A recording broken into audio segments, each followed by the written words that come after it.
meditation is the key to life. Meditation is the key to life and everything that we want in life and creating everything that we want in life. It is absolutely, definitely the key to healing and, addressing our trauma. Welcome to Inspire Me with Jay. This is a podcast to inspire, uplift, show forth the love of God, and help usher in the spiritual awakening. Welcome to Inspire Me with Jay. I'm your host, Jay Spillers. I have a guest today, Lisa.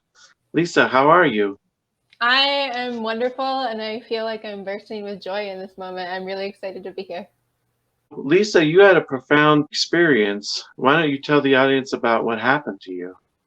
Yeah, so I had a near-death experience, and what happened was 10 years ago, actually, it was 10 years ago on July 19th, 10 years ago when I tried to leave an abusive relationship, my partner tried to take my life. And here I stand, strong and tall. So what occurred during the experience? In terms of what was the method that he attempted to take my life through, or do you mean what was my internal spiritual experience?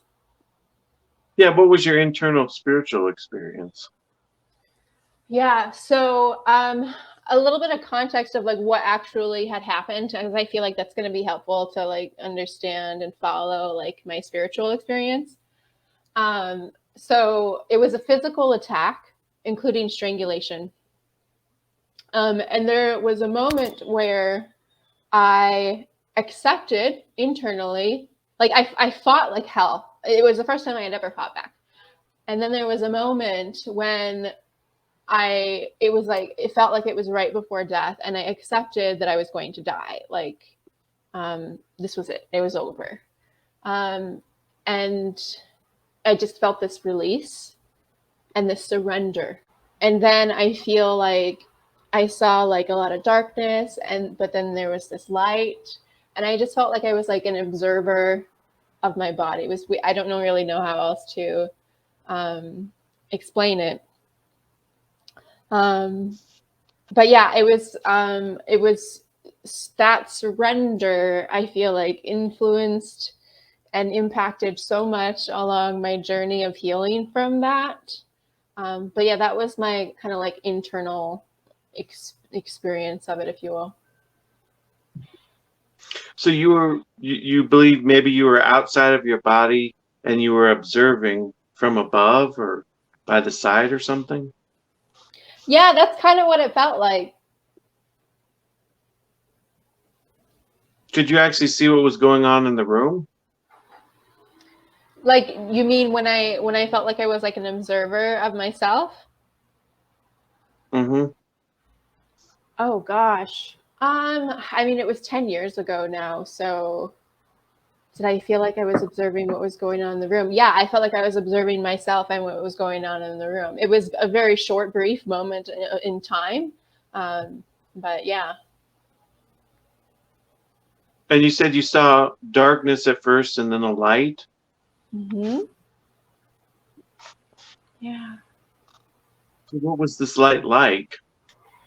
It just felt like it was a big black, I just felt like I saw a big black space, and then at the end there was a light. That's really all it was for me. What do you think the light was? Oh man, this is a deep question. What do I think it was? I have no idea. I haven't really explored that at all in my life, and I don't really have any interpretations of it. All I know is that everybody who has near-death experiences feel like they see a light, and I'm like, yeah, there was definitely darkness and then a light. So did you feel anything coming from the light? I didn't. Did you have any sense of peace or calmness as it was occurring? Yeah, yeah, that was the moment of surrender. That was like full and total peace. Like, I mean, I was fighting, and then I just like accepted, like, okay, this is it, it's over. And then there was a full and total complete peace. Like, okay, I'm about to die, and I was just peaceful with it. And so, how did this transform your life? Oh my gosh. In like every single way, I feel like it transformed my life. There's two big picture kind of things I feel like.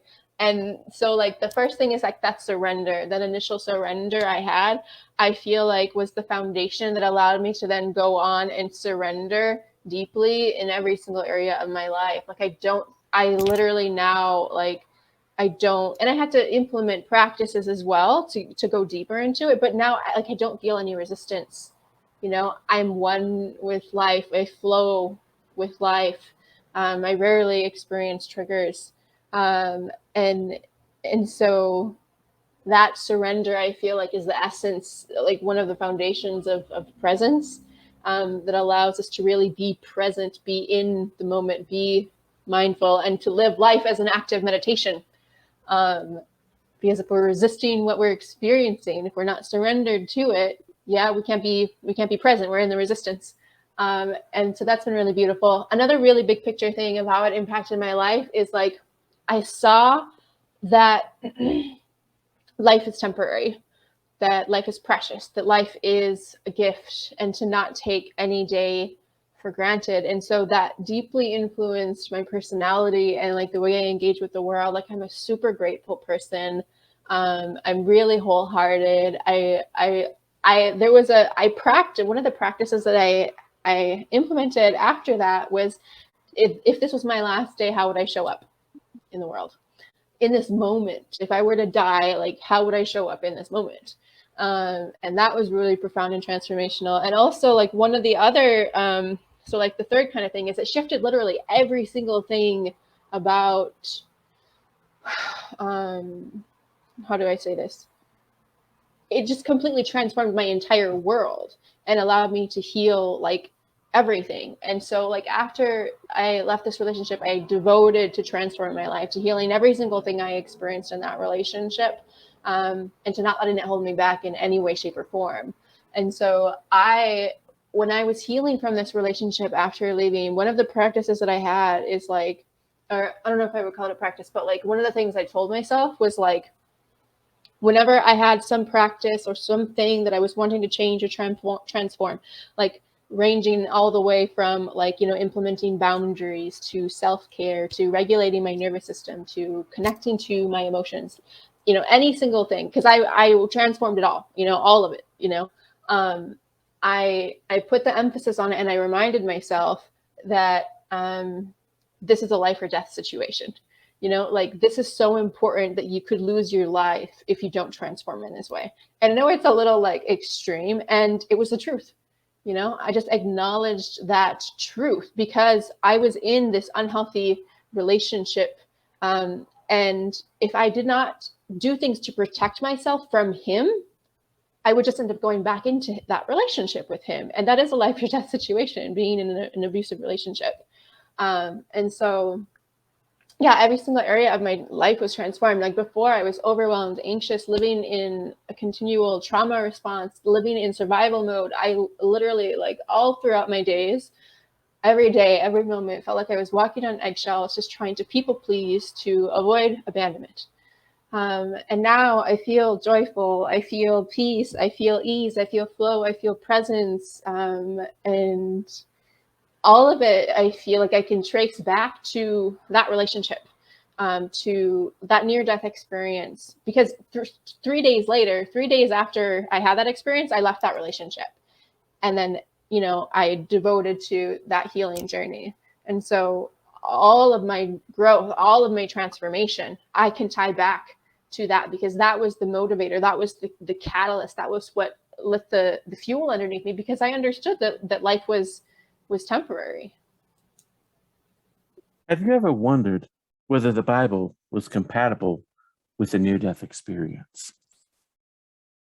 In my book, Heaven's Truth: The Parallels Between the Bible and the Near Death Experience, Your faith will be strengthened while you support this channel. In Heaven's Truth, you will learn about near-death experiences and other similar experiences in the Bible. Support for the Bible contained in NDEs, a central theme that runs through both the Bible and NDEs. How the NDE brings the Bible to life for these modern times. Evidence for both the Bible and the NDE, and much more. Great book. Spillers does an excellent job weaving the relationship between NDEs and the scriptures. 5 stars on Amazon, available on Amazon. Did you lose all fear of death? Yes, absolutely. Absolutely. I feel so unstoppable now. And I've been able to pursue like the most outrageous dreams, like moving to New York City to pursue my passion as a dancer. Like so many people are like, I'd be so afraid. And I'm like, I had a near-death experience. I don't really have anything to fear, So that's not to say that I don't take like precautions to protect myself. I very much do. I read this book, The Gift of Fear, and oh my God, absolutely recommend it. So powerful, so transformational for finding that balance. But yeah, I'm not afraid to die anymore. Every single day is the bonus. Yeah. Well, did the experience, help you to understand that you would live on, that there's an afterlife? Did you say, did it help me to understand that there is an afterlife? Yeah.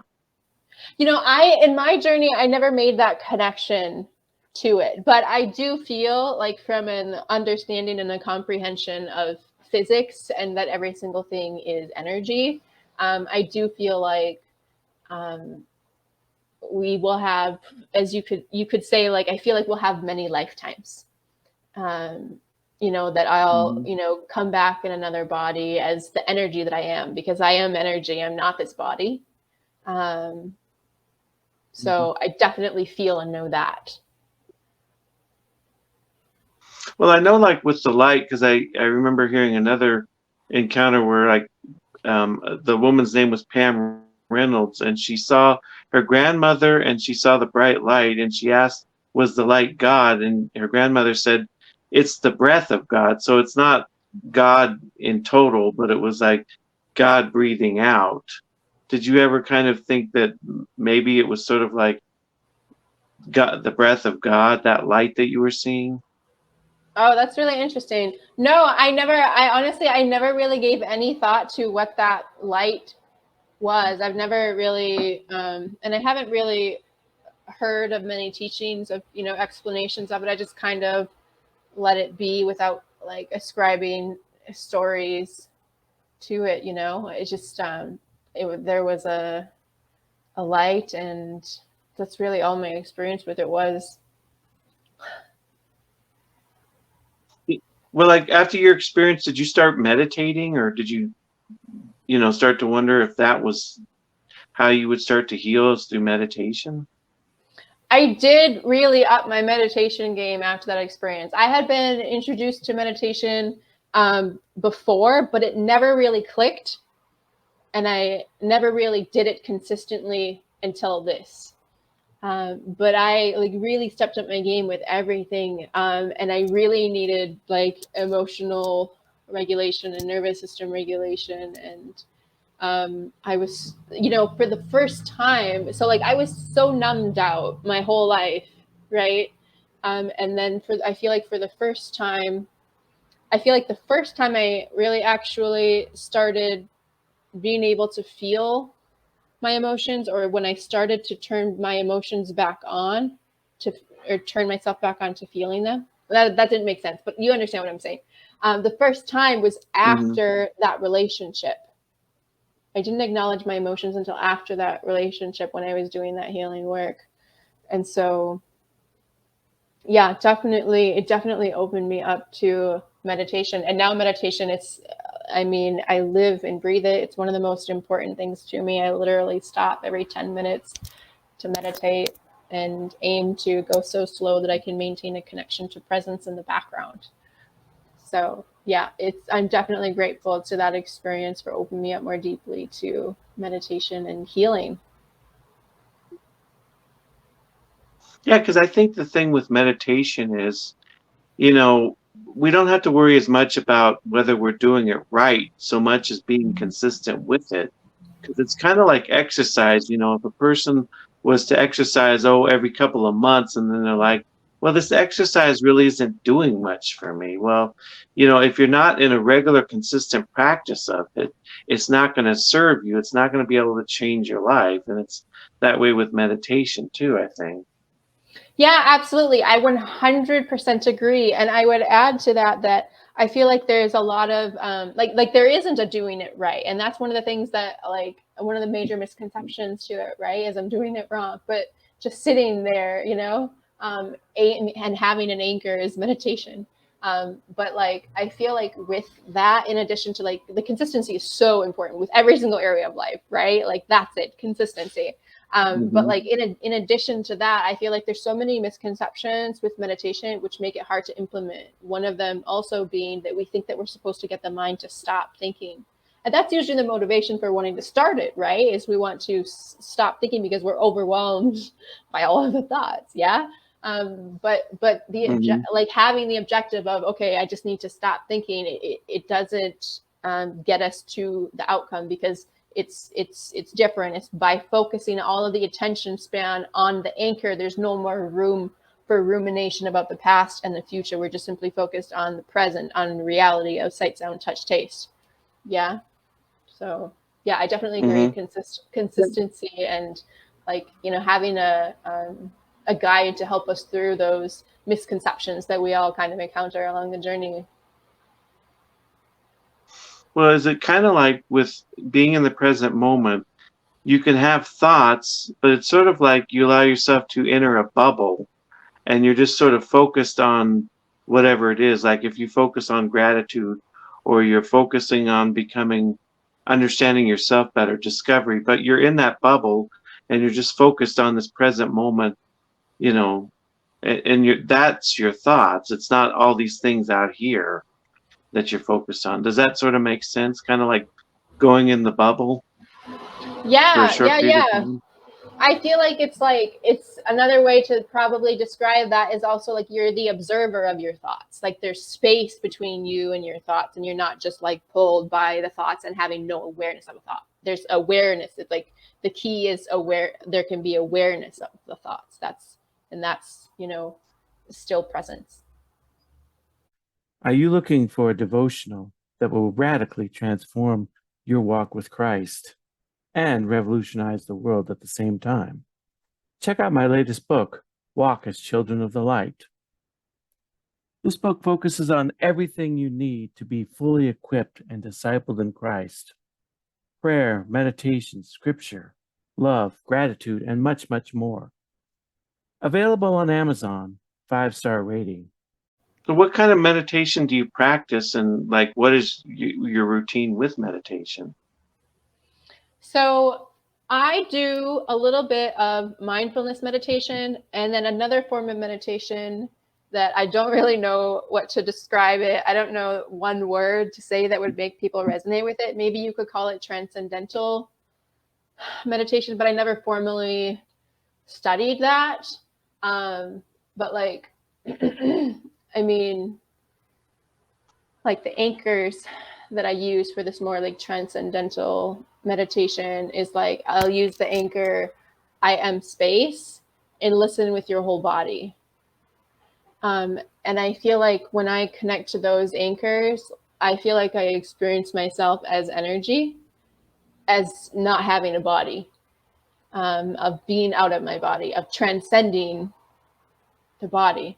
Yeah. And so you'd also said, what is my practice with meditation? Like, how do I practice it? Right. Hmm. Yeah. Yeah. So for me, presence practice. So I kind of fuse a little bit meditation and presence. There's formal meditation and then there's informal meditation, as I'm sure you know, right? But just so you understand, like what page I'm on, where I'm coming Hmm. from. I feel like the informal meditation is more like the as we go through our days. Yeah, the active application of it versus just sitting down, listening to a guided meditation for a formal meditation. And so I do a formal meditation every morning, for 15 minutes. Usually in the morning, I got long COVID. I have long COVID, so I've been doing 15 minutes, but usually I do like an hour meditation in the morning. And then I have a bell, a meditation app. The Calm meditation app is amazing, by the way, for anybody interested in meditation. And I have a bell go off every 10 minutes, and I stop and I meditate. I reconnect to presence, like a little mini meditation. And I use the anchors, I am space, and listen with your whole body. And then I noticed that like I was stopping every 10 minutes and I was connecting to that spaciousness, to that transcending the body, where you experience yourself as energy, when I would stop every 10 minutes. But I'm like, okay, but how do I become more present? Like, how do I have more moments where it's not just like, okay, I'm present now and then I'm present in 10 minutes. Like, how do I close that gap? Yeah.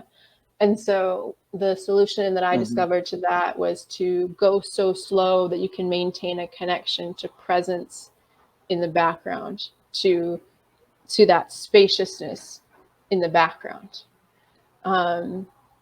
So yeah, stopping every, a morning meditation, stopping every 10 minutes, and then going so slow that I can maintain a connection to presence in the background. Of course, I am not present in every single moment, but it's the practice of returning and returning and returning, right? Always returning. Mm-hmm. Well, it's sort of like that 10 minutes, you can sort of reset. Like if you may have started drifting, but like you hear the ding and then it's like, okay, back on focus, kind of. Yeah, absolutely. And you know what? Like I receive so much insight. Like a lot of people, when they hear that, they're like, oh, how could you be productive stopping every 10 minutes? But like when I stop and meditate every 10 minutes, like it's so often that I'll receive some sort of intuitive nudge or guidance of like, focus on this instead. Do this, go here. It's like I don't have to figure anything out. I don't have to try to use the mind, the wisdom, the guidance, the inspiration, the ideas just come to me in that space, because there has to be space for creativity, ideas, and solutions to flow to us, right? So yeah, it's like the most productive. Stopping every 10 minutes for me is the most productive thing I've ever implemented. Yeah, because it's like there's been like there's this piece you can find on YouTube. It's called Macaroni Union, and it's supposed to help relieve stress, and you can meditate with that. And you can find longer versions, but it goes for 8 minutes, and then it starts over. It goes for 8 minutes, and I kind of was just sort of informally sometimes when I'd listen to that, I would use that 8 minutes kind of refocus. Like I wouldn't open my eyes or anything, but you kind of like refocus every 8 minutes. Have you ever heard of that piece for stress relief? Yeah, when you saw my energy like that was, oh yeah, I know that one. I used to listen to that one all the time. And science actually, they did research on that song, and it's like supposedly the most relaxing piece of music out there. There were times when I would listen to that like all day. When I was working as a money laundering investigator, there were times when I would listen to that all day long. Yeah, and that's the thing, is you could actually do reading or do other things while you're working and whatnot while you listen to that, but you can do it for like a formal meditation. But like in your informal, do you ever just sort of do the mindfulness where you stop and observe whatever you're doing? Like if you're washing dishes or on a walk, you'll just observe what's going on and focus on that. Absolutely, always. That's what I mean when I refer to like implementing. I don't know, I don't remember what I said earlier, but like to me, it's about integrating presence in every single moment of life, of the day. And what you just mentioned is exactly what I'm referring to with that. It's like being aware of the water, the coolness of the water as it touches my hands, I'm washing my hands, or feeling the breeze on my arms right now, or hearing the birds chirping. Always devoted to that. It's what Is allows that us sort to of like the goal experience is to, life. yeah, because it's sort of like the goal is not just to have a formal meditation session, but to have life become a meditation in itself. And that takes time to really do, you know. Absolutely, I 100% agree. The goal is to ultimately integrate it into our lives, and that's what allows us to actually experience life, and that's what allows us to be enriched by life, where like we don't need anything more other than presence and just attuning to sense perceptions. Because when we deeply connect to that presence, what I experience in my life is that it feels as though it couldn't get better than this. Yeah, but it does, you know. It allows me to be detached from the external things, but my external continues to get better and better and better, because I'm also receiving this internal guidance, insight, inspiration from a deeper place that, you know, guides me to actualizing all these big dreams and visions that I have. So yeah, I definitely agree that that's the objective, and so fulfilling in and of But itself. it kind of seems that there's a connection between meditation and the near-death experience, because like near-death experiencers say that there was no time. I just felt like I was in one moment. So it's kind of like there's sort of just this presence you're in. And then a lot of people, when they come back from a near-death experience, they want to connect with where they were in the light and everything. So they start to meditate, and that's the closest they could get. Because I've had that question like, well, is there meditation in heaven? And it's like, well, heaven is kind of like the ultimate meditation where we're totally present. So when we meditate, we're sort of like entering a new realm, kind of like what you experience in the afterlife. Does that sort of make sense? Yeah, it totally does. And I can see people wanting to, you know, like meditate more to get back to that space. And I mean, it definitely felt like timeless for me. It definitely felt like presence, because presence is inextricably connected with surrender, because we can't experience presence without surrendering, right? And when we surrender, we're able to experience presence, because we're not in resistance, we're in the here and now, right? And there was one other thing that you said that I really loved. I wanted to reply to. Um, you said there's this connection between near-death experience and meditation. And Mm-hmm. oh man, I really loved it. Can you tell me again some of the big picture of what you said? I really would love Well, I to think share it was this. talking about like the timelessness of of being in the outside your body and being in the afterlife, like the near death experience, that we're constantly, we're just present Okay, I on the remember other now. side. There's like, Sorry to interrupt you, but yeah, okay. So the other thing that I feel is like, everyone has their own beliefs, right? And they're different interpretations mhm, of things. And I feel like there's one ultimate thing, there's one ultimate truth, but we all just kind of have different ways of describing it, right? And relating to it. And for me, I don't really so much believe in um, heaven and hell. I believe that heaven is accessible to all of us while we're on earth, and it is through presence. When I experience presence, when I am experiencing transcendental presence, or not even necessarily transcendental presence, but just being immersed in my sense perceptions, immersed in the now, immersed in the present, I experience heaven. I experience something that mhm. feels like it couldn't get better than this. Yeah, I think most people have probably experienced the feeling to some extent. Maybe they hadn't really been aware of it, because it's kind of like when you think of being present, maybe one example would be like if you were watching a really good movie and you were so engrossed in it that you weren't thinking about what you had to do in the future. You weren't thinking about what happened yesterday. You're just focused totally on this movie and enjoying it. You're in that moment. That's kind of like what being present is like. You know what I mean? Yeah, in the sense that we're immersed in it. All of our Hmm. attentional it's like all of our attention is taken up by focusing on the present, or sight, sound, touch, taste. Yeah. So I think you're a spiritual teacher, aren't you, or a spiritual coach? Yeah. So I'm a spiritual coach. I'm a spiritual teacher. So I teach, I lecture, I also coach. I'm a writer. So what do you do as a spiritual coach? Like, what are some of the principles you help people with there? Yeah. So I would say, like, on the biggest picture, like how I help people as a spiritual coach, everything that I do ultimately is helping people to get back to spirit, to connect to spirit, to transcend the mind, and to get back to the spirit, to the essence of what we are, which is energy, which is love.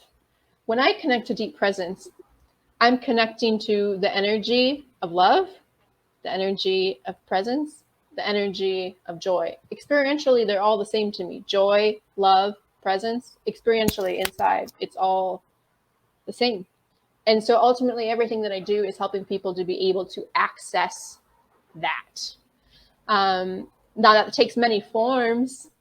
There's many things that we have to do to get back to that. And so I have a balance of one part psychology, one part spiritual. And so I do a lot of healing work because I feel it's essential to do the healing work to get back to our essence as spirit.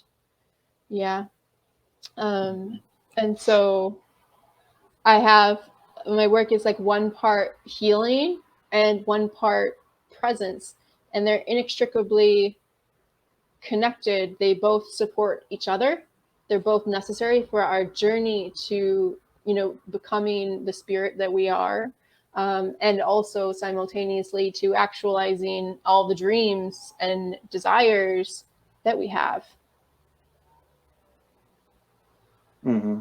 But I think, like, when people hear the term spiritual teacher, they might be thinking, are you something like a minister in a religious sense? And it's like, well, I don't think that's really what you're getting at, because you sort of get to the core essence of what spirituality is, which a lot of religions put it in a cultural context, personal context that makes sense for them, but you're just sort of melting it down further to connecting to our spirit, connecting to love, things like that, in a more, you know, pure sense in that way, not in a religious sense where you have a certain amount of dogmas that are all tied in with it. Is that kind of correct? Yeah, I would definitely agree with that. Like there isn't much dogma, and it's not anything like, related to the church or pastors or, things that they teach. I mean, I do a lot of trauma healing. I do a lot of inner child work. I do a lot of connection to emotions, which I feel are all essential on our spiritual journey, on our personal growth journey, because we are spirits having a human experience. Yeah. Um, so Mm-hmm. I I connect to, the truth, not dogma, and teaching just from various sources like Buddhism, and also like combining it all with psychology and stuff like that. So yeah, I do a lot of somatics, inner child healing and trauma healing, and it all is connected, in my opinion, to the ultimate goal of connecting back to embodying the spirit that we are. And unlike just pure psychology, you bring in the spiritual aspect too, whereas a lot of times psychology is secular and they wouldn't talk about spirit or things like that.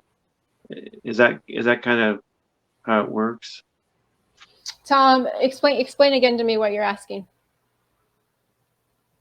Well, it's kind of like you've got elements that would be similar to what a religious person would be into, but you have elements of psychology too, but you take it in kind of a more um, core essence of what those things are, and you bring in the spiritual, which, like, psychology would be more secular in some sense. Oh, like as in a person would normally be like fully on board only with psychology stuff or fully on board only with the spiritual stuff. Yeah, yeah. Yeah, definitely. I find the middle ground. Like I love the psychology stuff. Like one of the cores of my work that I love teaching about the most is actually related to a really deep comprehension and understanding of the primal aspects of things. And so like um understanding that perfectionism is a primal mechanism implemented in childhood in order to avoid abandonment, because we need connection. Like we're wired for connection so that we can avoid abandonment.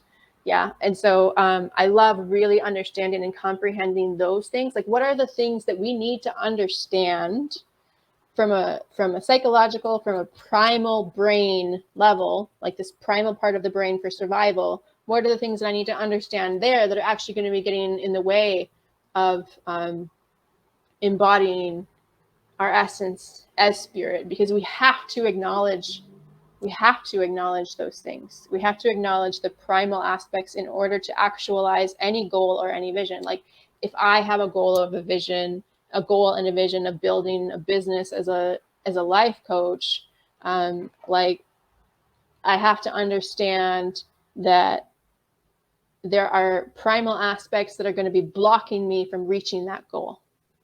I have to be able to work with them, because in any moment, it's like the subconscious mind has the objective of, I need to keep you safe and protected. And so we stay in our comfort zone.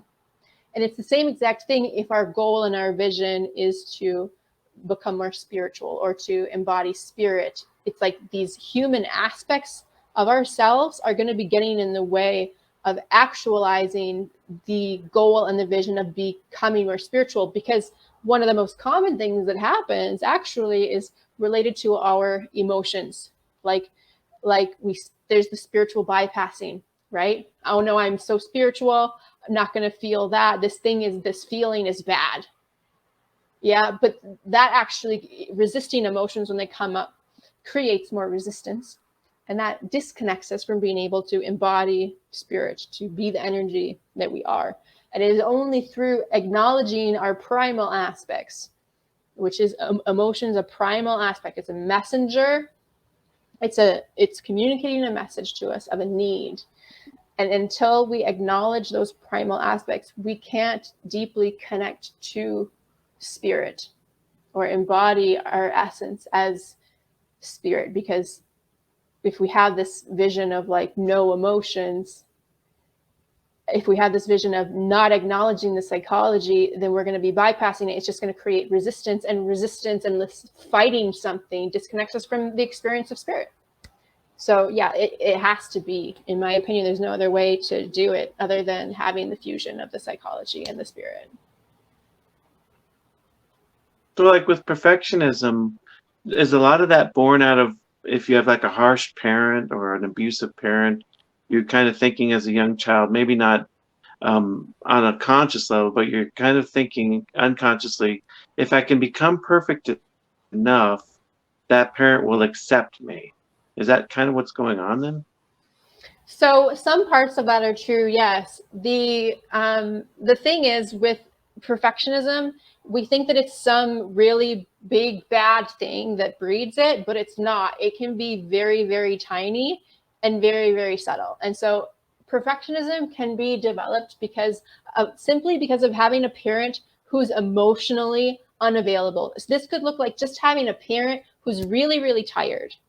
They work really hard at their job, and then they come home from their job, and then they sit on their phone all night and they play some game on their phone, and they're just not present with their child. They're not attuned to their child. And the reason why this can cultivate or breed perfectionism is because perfectionism is really all about fear of abandonment. It's about our need for connection. We have a primal need for connection to a caregiver because this allows us to feel safe and secure that we will survive.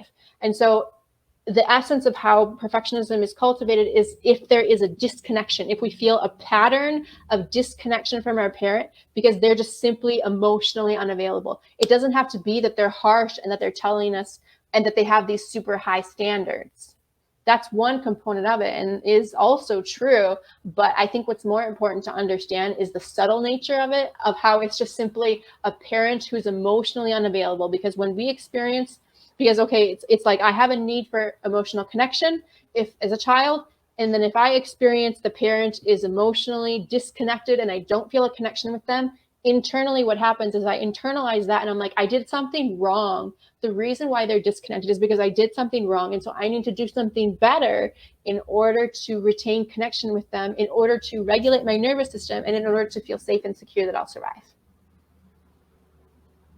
Well, and does that sort of go back to what you're originally talking about when you surrender or you let go, you release, you can be freed from that? So you just let go of the need to be a perfectionist, to find that connection and just embrace that you already are connected to your spirit and probably connected to others anyway, or am I kind of on the right track there?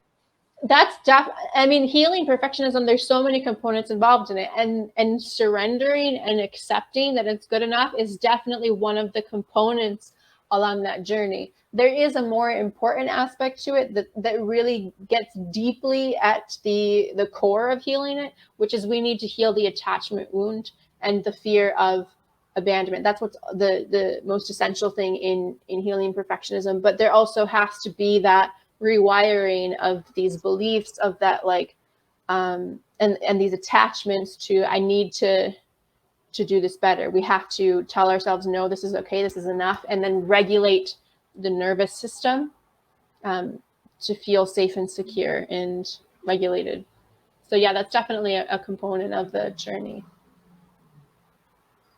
Well, how do you start to regulate or to rewire this aspect of yourself?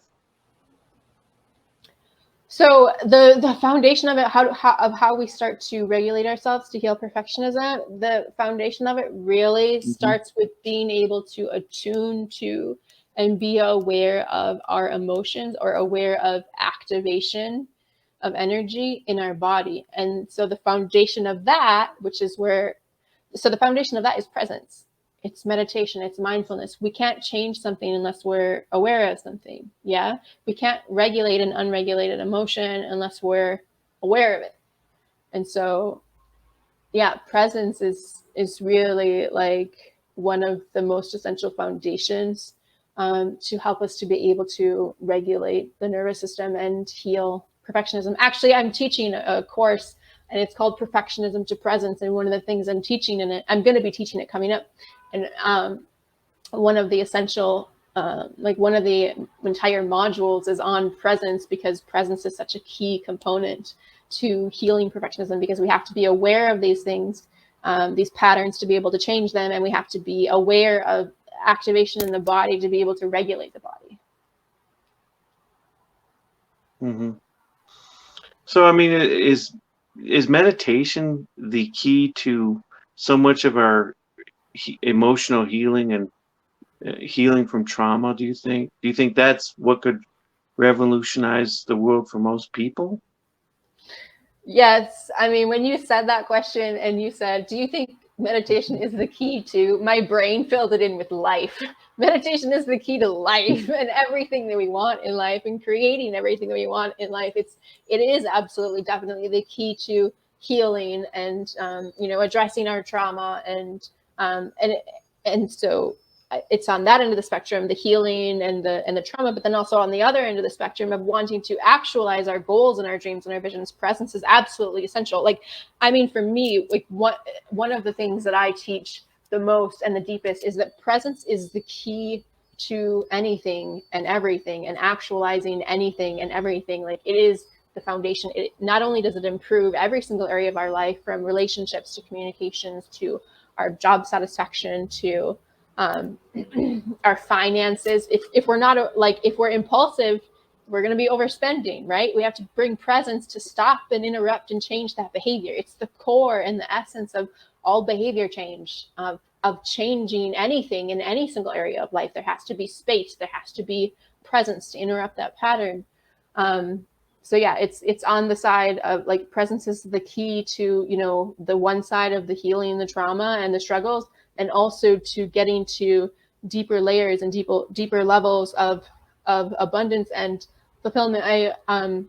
A lot of my clients struggle with being in a go mentality, where like they've created a lot of external success, and also there's this go mentality, which makes it not sustainable, and we're not able to enjoy the fruits of what it is that we're creating, and we're just not able to enjoy life, right? External fulfillment is nothing, pales, it's nothing in comparison to the fulfillment that we can get from connecting to presence within, where like, I mean, presence within allows us to feel like it couldn't get better than this, and I don't need anything. We're completely detached from things. We still have a desire for things, but we don't need those things. And then simultaneously, those things are drawn to us. We're drawn to them, and we can create more through presence than our mind can even comprehend.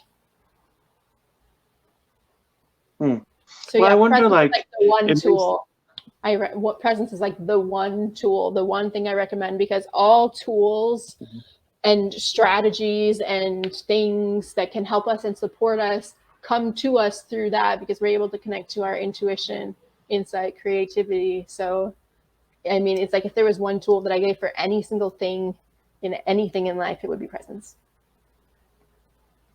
one thing I was thinking about with perfectionism, and it may seem almost kind of contradictory, but at some level, if your subconscious is recognizing, I'm a perfectionist, this isn't good, could there then be another element where you start self-sabotaging yourself to sort of bring it down, to kind of get you refocused?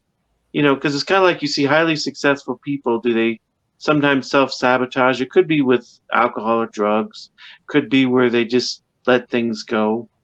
Can that play into perfectionism for some people, where they start self-sabotaging because they know they need to be in a different place? Yeah, absolutely. Self-sabotage is inextricably connected with perfectionism. Like, we can't talk about perfectionism without talking about self-sabotage. And I personally, I don't really resonate with the term self-sabotage. I don't believe self-sabotage exists. I think the deeper level, the deeper comprehension of it, the deeper understanding of what is actually happening is that so we say that we self-sabotage by staying in our comfort zone, right? So what's actually happening is that the body and the primal part of the brain, the survival part of the brain, needs to keep us safe. The comfort zone is not the comfort zone. The comfort zone is the safety zone. The comfort zone is the emotionally regulated zone. And so it's like the brain at every moment has a need for emotional regulation because that feels safe. The body has a need for safety. And so what happens is, if we don't have an understanding that the body needs to be regulated, what happens is self-sabotage. We will like pursue this goal and work really, really, really, really, really hard at it. And then we just stop and we don't do it anymore. And what's happening is that we weren't attuned to our body. We weren't present with our body and the emotions that were arising, and we were working too hard. And then we burnt out, and the subconscious mind did everything possible to get you to stop doing that thing, because doing that thing is not safe and dysregulates the nervous system. And so, yeah, self-sabotage is inextricably connected with perfectionism. There's always self-sabotage when there's perfectionism. And really, it's about needing to understand like what perfectionism ultimately is and why self-sabotage is actually happening. And we have to work with this is why it's important to have the psychological and the spiritual. We have to work with the body, the understanding of the body, in order to be able to reach our goals without self-sabotaging. One of the primary ways to do that is by learning to break things down, because perfectionists are known for really high standards, right? What happened when we were children was, if we extended some effort on something and then we experience a disconnection from our caregiver, in our mind, we rewrote it as that wasn't good enough. I have to try harder. And so what happens is, like, we have to be able to take steps to get to that higher destination, right? But then when it wasn't good, when we felt like disconnection, like it wasn't good enough, we're like, okay, no, I just have to try just for the outcome, and I just have to do the outcome. We're no longer content with just trying and just making an effort. And so we just try to do this really hard thing, which is like not really possible. And we get rid of taking the tiny baby steps. And so one of the most important things with self-sabotage is learning how to break it down and take tiny baby steps that are within our window of tolerance, or the level of stimulation that we can tolerate. And that's what will allow us to continue to make progress towards our goals without self-sabotaging and just giving up. So where can people reach out to you? Do you have like you have courses and books and things like that, and a spiritual coaching practice, and where can people reach out to you for these things, and what do you have available? Yeah, so they can reach me on social media, on Instagram or TikTok or Facebook. They can find me. My profile is Lisa Dowers, or also my business pages are lovelightLisa.coaching. And they can message me there. I would love to connect with anybody that this resonates with, and just, say hello. And also, I am having a group coaching program coming up. It's perfectionism to presence. And so it's really great for, the spiritual people as well as the non-spiritual people. It's a balance of, what's going to be healing the cause here. So it goes really deep into really addressing the true cause of perfectionism, and allowing us to overcome the overwhelm and the anxiety of overachieving and overworking, and instead open up to experiencing joy and easeful delight as we pursue all of our goals. So what's like one final word you'd like to leave with the audience? Oh, go ahead. And I have one-on-one coaching available as well. I have one spot open for one-on-one coaching. So I have the one-on-one coaching, and I have the group program coming up. One final word that I would leave people with, I have two. One is presence, and the other one is like an idea, and it's to be unstoppable. To know that no matter what it is that you experience in life, that you can overcome it. And not only can you overcome it, but you can thrive. And it can be the thing that opens you up to the most beauty and the most fulfillment and the most joy. And it can be the thing that allows you to become strong. Your struggle can turn into your strength if you're just willing to show up for the lessons, to learn, to heal, to grow. So yeah, I would say presence and be unstoppable. Yeah, well, thanks for being on today. It was a pleasure to have you. Yeah, I really enjoyed the conversation. Thank you so much for having me. I spent several years of my life stressed, anxious, and depressed. I needed to find something that would make my life work. For me, that was meditation. With meditation, I found the peace of mind that I was looking for. I found the happiness. And I found a way to improve every area of my life, my emotional life, my spiritual life, my relationships. I was able to discover things about myself. I can give you the tools to meditate. I will walk you through the process and hold your hand. Whether you're a beginner to meditation who's never meditated, or whether you're someone who's tried meditation and it just never seemed to work, we can make it work. Meditation is something that everyone can do, and I can show you how. Check out my course on meditation.